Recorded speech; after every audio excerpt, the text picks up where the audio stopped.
ఓం నమో వీరబ్రహ్మణే. శ్రీ మహాగాయత్రి వేదాంత ఆశ్రమం తీర్థయాత్ర 2025 సంవత్సరము డిసెంబర్ 20వ తారీఖు. హనుమనిగిరి మహాక్షేత్రము, చెరుకూరి శివరామ బ్రహ్మేంద్రుల వారు సజీవ సమాధి నిష్ఠా వహించినటువంటి మహాపుణ్యభూమి.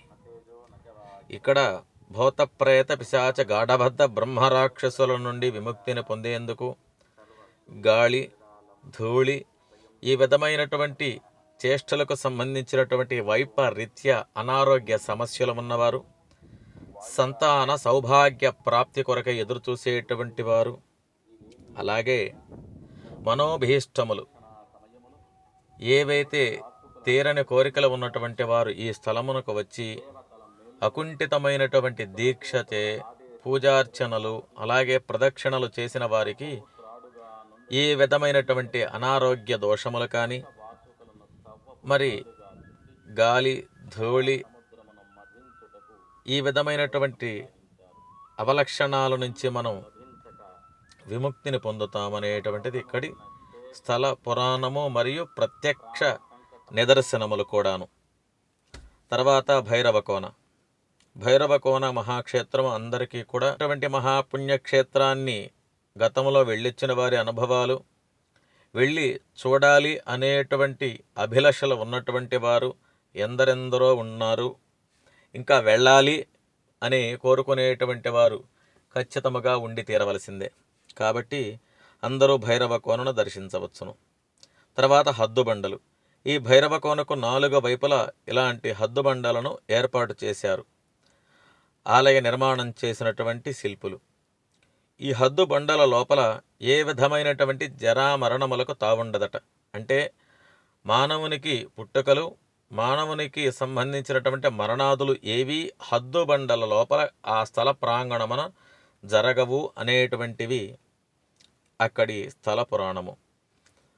తర్వాత వల్మీక పుణ్యక్షేత్ర ప్రాంగణమున సర్పశాంతులు, నాగప్రతిష్ఠలు, సుబ్రహ్మణ్యేశ్వరుడి యొక్క పూజలు, ఈ విధమైనటువంటివన్నీను కూడా ఇక్కడ నిర్వహిస్తూ ఉంటారు జ్యోతిష్య పండితులు.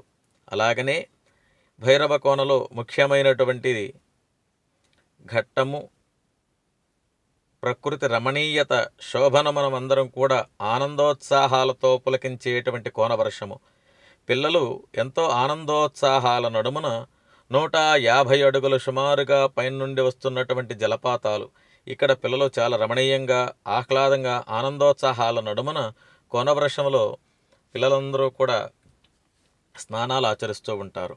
ఇక ఆ తర్వాత అమ్మవారికి ప్రత్యేకముగా పొంగళ్ళు, పాల పొంగళ్ళు ఇలాంటివన్నీను కూడా నిర్వహించి అమ్మవారి యొక్క అనుగ్రహాన్ని పొందేందుకు భక్తులందరూ కూడా ప్రయత్నిస్తూ ఉంటారు. గంగమ్మ తల్లి అమ్మవారి క్షేత్ర గ్రామదేవత. తర్వాత భర్గులేశ్వర స్వామి వారి ఆలయ ప్రవేశము. ఆలయానికి వెళ్ళేటువంటి మార్గము, వచ్చేటువంటి మార్గములు కూడా 2 ఉన్నవి. అందరూ కూడా వెళ్ళేటువంటి వారందరూ కూడా మెట్ల మార్గంగా వెళ్ళి, వచ్చేటువంటి వారు కాలినడక మార్గం ద్వారా బయటకు వస్తూ ఉంటారు. తర్వాత అక్కడికి వెళ్ళి ముందుగా మనకి భర్గులేశ్వరుడు అంటే కాలభైరవుడు మనకు ముందుగా దర్శనమిస్తారు. ఆయన దగ్గర విభూతి పూజలు, స్వామివారికి నమస్కరించుకొని స్వామివారిని సేవించి అనంతరం అక్కడ పక్కన ఉన్నటువంటి జలగుండములు, అందులో నుంచి నీరు, గతంలోనైతే ఇక్కడ ఎదురుగా ఒక దొన ఉంటుంది. కార్తీక పున్నమి వేళ చంద్రుడి కాంతి పుంజములు నీటి మీద పడి ఆ నీటి ప్రతిబింబములు అమ్మవారి నుదుటన పడతాయన్నమాట. ఇది చాలా గొప్ప నిదర్శనములు. చూసిన వారు చాలామంది ఉన్నారు. ప్రస్తుతం అక్కడ ఉండేటువంటి కాలానుగుణ్య మార్పుల వల్ల అవన్నీను కూడా కాంక్రీట్తో నిర్మాణాలు చేయడం జరగబడి ఉన్నది.